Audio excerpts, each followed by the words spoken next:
Kisah diawali di tahun 1981 dengan memperlihatkan seorang mantan tentara Israel bernama Yossi Ginsburg.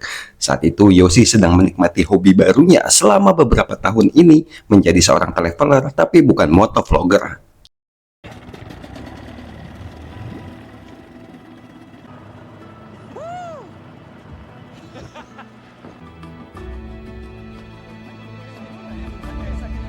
Yossi pun bertemu dengan seorang traveler lainnya yang bernama Markus, di mana Markus adalah seorang guru yang ramah lingkungan dan suka berbagi, tapi tidak berbagi celana dalam. Dan di sana Markus pun mengenalkan salah satu temannya yang bernama Kevin kepada Yossi, di mana Kevin adalah seorang traveler yang sedang mencari objek foto menarik di daerah Bolivia tersebut. Singkat cerita, malam pun poek. Yossi pun berkenalan dengan seorang traveler lainnya yang ikut berkemah di sana. Saat itu, salah seorang wanita bernama Amy menawarkan minuman herbal yang membuat mereka sedikit ngefly, sehingga Yossi membayangkan sedang adu mekanik dengan Amy.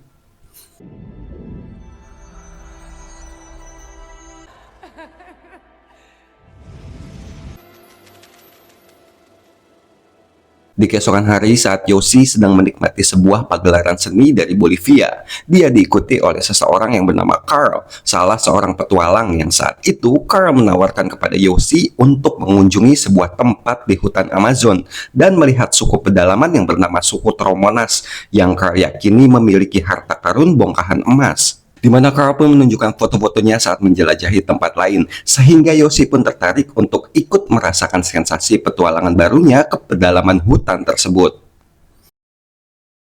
Yossi pun berniat untuk mengajak Markus dan Kevin yang saat itu awalnya mereka berdua sempat menolak karena mereka berpikir bisa saja Carl adalah seseorang pemuja sekte sesat yang sedang mencari tumbal. Namun Yossi pun akhirnya memperkenalkan mereka berdua kepada Carl yang di situ Carl pun menceritakan siapa dirinya kepada mereka. Sehingga Markus yang seorang guru pun tertarik untuk mencari wawasan baru dan Kevin yang seorang fotografer pun tertarik untuk mencari objek foto-foto baru. He's right, I'd get some amazing shots, like once in a lifetime shots. Yeah, okay, fine. Okay.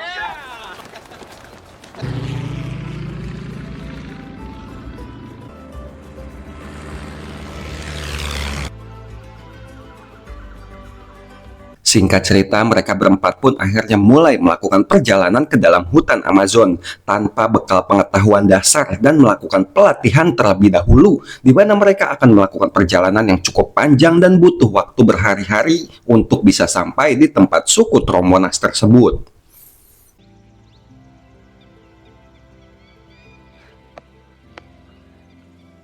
Stupid hats. Let's protect what's already gone. Why? Scared. Singkat cerita, malam pun poek. Saat itu mereka berniat untuk mendirikan tenda supaya bisa beristirahat agar bisa melanjutkan perjalanan kembali esok hari. Di mana saat itu Markus tiba-tiba saja berteriak saat sesuatu hinggap di wajahnya, yang ternyata itu hanyalah seekor kupu-kupu malam yang sedang mencari kehangatan. Yang di situ dapat disimpulkan bahwa Markus adalah seseorang yang penjerih alias penakut dan belum siap menghadapi hutan liar seperti Amazon tersebut. Di keesokan hari, mereka pun melanjutkan perjalanan kembali, di mana mereka mulai merasakan kelelahan perjalanan dan cuaca yang ekstrim, seperti Markus yang selalu tertinggal di belakang dan selalu berteriak seperti perempuan karena ketakutan, sehingga sempat mereka bertiga tertinggal oleh Carl yang hilang karena perjalanannya lebih cepat, yang di situ sempat membuat Yossi dan Kevin sedikit merasa kesal sehingga bisa ditebak siapa yang akan jadi beban di dalam tim tersebut.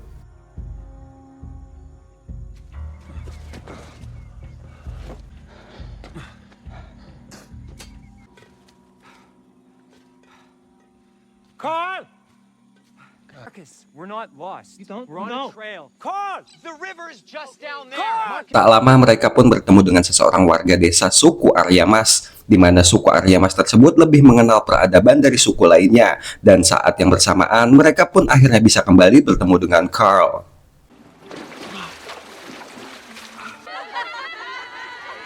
Hello, everyone.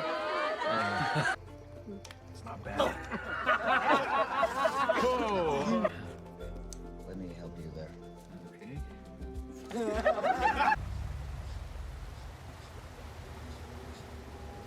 Di keesokan hari, Markus pun terlihat sedang mengobati kakinya yang sedang luka dengan salep karena tak bisa melakukan perjalanan jauh dan ekstrim. Yang di situ Markus sempat menjadi seseorang dokter dadakan, di mana semua warga yang meminta Markus untuk mengobati penyakit mereka seperti panuka, kudis, kurap, lemah, letih, lesu, dan lain sebagainya.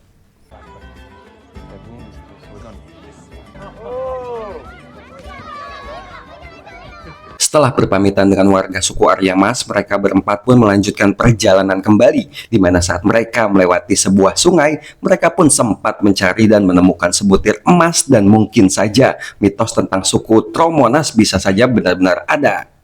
Setelah beberapa jam melakukan perjalanan, Markus pun terlihat berjalan mulai sempoyongan karena lecet di kakinya yang semakin parah, sehingga mereka pun harus lebih sering berhenti berjalan dan beristirahat untuk mengobati kakinya itu. Awalnya Yoshi sedikit memaklumi hal tersebut, akan tetapi semakin kesini dan semakin kesana, Yoshi pun mulai sedikit kesal karena akan semakin memperlambat mereka untuk bisa cepat sampai di tempat yang mereka tuju. I'm sorry that I can't keep up. You know this is not my fault. Get some rest, okay?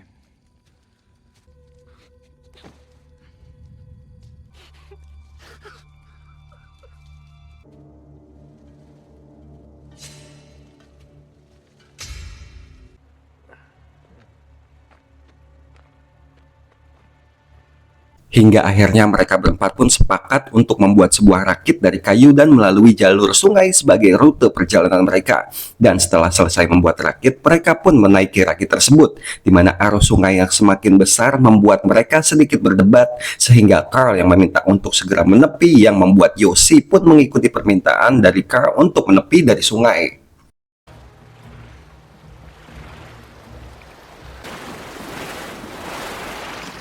Okay, Carl. Hey, to the right! To the right! Right? Which way do we go? To the right! Carl! Listen! Listen to me!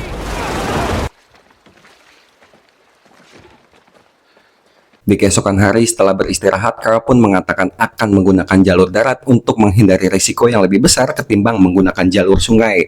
Dan Yoshi pun meminta Markus untuk mengikuti Carl menggunakan jalur darat, di mana hal tersebut dimaksudkan Yoshi supaya lecet di kaki Markus tak bertambah parah karena terkena air. Sementara Yoshi dan Kevin akan tetap menggunakan rakit dan melalui jalur sungai untuk bisa lebih cepat sampai ke tujuan mereka, yaitu desa suku Tromonas.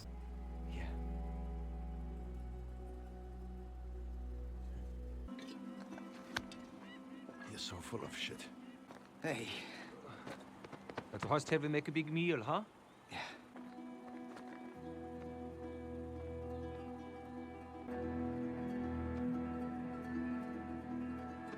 Setelah beberapa jam menggunakan rakit melalui jalur sungai, Yoshi dan Kevin pun mulai bertemu dengan ujung sungai, sehingga mereka pun harus menyelamatkan diri mereka, di mana Kevin berhasil menggapai sebuah batu besar, namun Yoshi harus hanyut terbawa oleh arus sungai yang besar tersebut.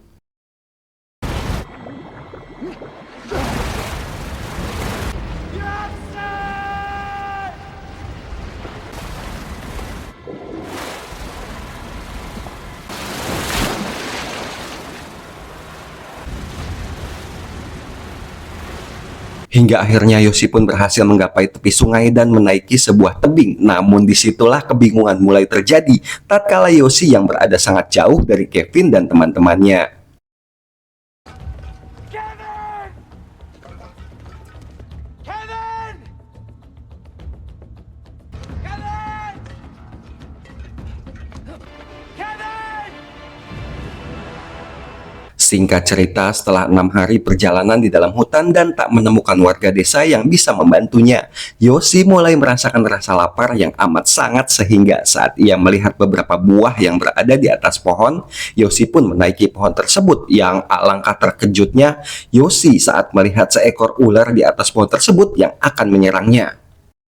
Setelah 6 hari lebih tanpa teman-temannya, sendirian di dalam hutan yang gelap, awalnya Yoshi tak memikirkan apa-apa. Namun pada akhirnya Yoshi mulai mengalami terkikis mental, sehingga ia pun mulai mengalami halusinasi, di mana ia melihat sebuah restoran dengan pelayan AWW, namun ada seekor sapi di dalam restoran tersebut.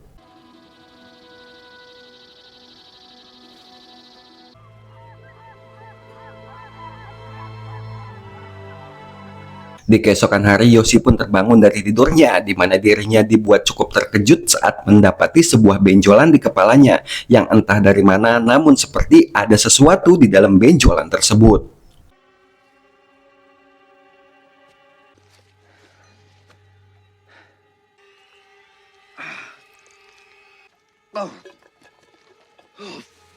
Singkat cerita, Yoshi pun melihat peta yang berada di dalam tas ranselnya untuk mencari tempat warga desa terdekat. Sehingga setibanya di tempat tersebut, kembali Yoshi merasa terkejut yang ternyata tempat tersebut sudah lama ditinggalkan oleh warganya.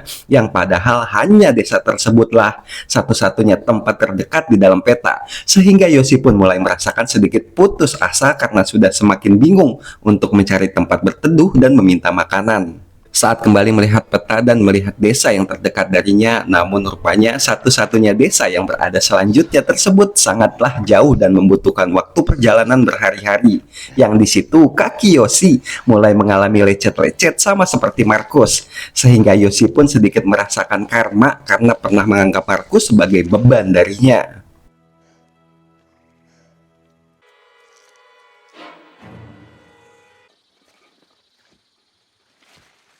Hello? Hello?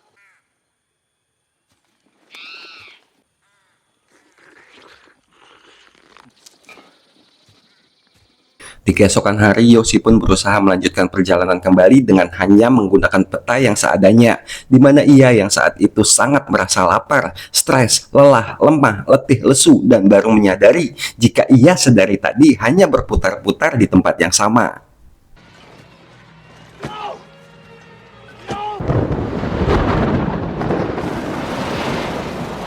Singkat cerita, malam pun kembali tiba. Musim hujan yang mereka khawatirkan pun mulai tiba, di mana saat itu Yoshi memilih berteduh di bawah batu besar, sehingga air hujan yang lebat justru membuatnya hanyut terbawa banjir. Di keesokan hari, ratusan kilometer dari tempat Yoshi, ternyata Kevin berhasil selamat dan ditemukan oleh warga desa setempat, sehingga Kevin pun menceritakan apa yang telah menimpanya dan meminta kepada warga desa untuk menghubungi kepolisian setempat untuk menyelamatkan Yoshi yang ia yakini saat ini masih bertahan hidup. Namun rupanya usaha pencarian tersebut dengan menggunakan helikopter tak membuahkan hasil karena Yoshi yang berada di dalam hutan di bawah pohon-pohon yang menjulang tinggi, sehingga Kevin berniat untuk menyewa sebuah perahu nelayan dan mencari Yoshi melalui jalur sungai. Di keesokan hari saat Yoshi berjalan kembali, di mana ia tak sengaja terjatuh dan masuk ke dalam genangan lumpur hidup, sehingga membuat Yoshi sempat tak sadarkan diri. Namun karena harus tetap bertahan hidup, akhirnya Yoshi mampu menggapai sebuah ranting pohon dan berhasil keluar dari lumpur tersebut.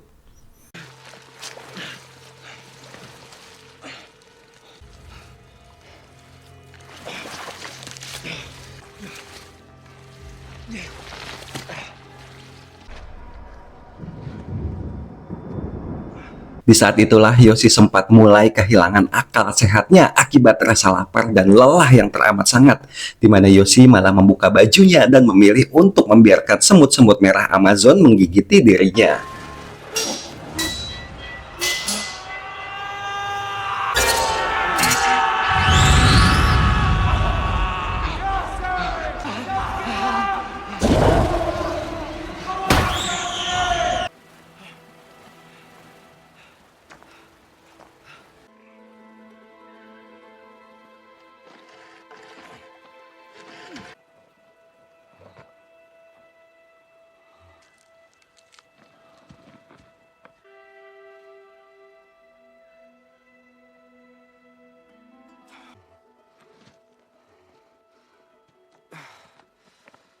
Singkat cerita, esok hari pun tiba. Kevin yang ditemani oleh salah seorang nelayan kembali mencari Yoshi. Sempat memutuskan untuk kembali ke desa, namun disitulah akhirnya Kevin melihat sosok Yoshi sang Harry Potter yang kurus kering dan kurang makan. Dan Yoshi akhirnya berhasil diselamatkan. Yes, sir!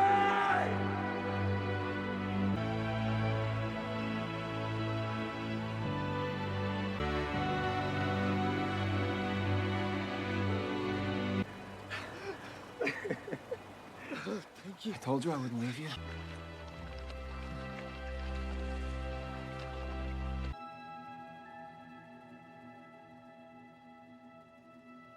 Tamat ending yang cukup mengyosinoiakan. Film ini diangkat dari kisah nyata di mana tahun 1981 Yoshi dan ketiga kawannya tersebut melakukan perjalanan ke dalam hutan Amazon untuk mencari suku Tromonas, di mana Yoshi dan Kevin berhasil diselamatkan, sementara Marcus dan Carl menghilang tanpa pernah ditemukan kembali di dalam hutan Amazon tersebut. Dan yang lebih menarik adalah di mana ternyata suku Tromonas yang digadang-gadang oleh Carl tersebut tak pernah ada di dalam dunia nyata. Pesan yang bisa diambil dari film ini adalah perlu adanya persiapan yang benar-benar matang, latihan, pengetahuan, keterampilan, serta kenalan yang benar-benar paham situasi kondisi seperti Panji Petualang, Jejak Sibolang, dan Saras 008 saat akan melakukan perjalanan ke sebuah tempat baru untuk dijelajahi.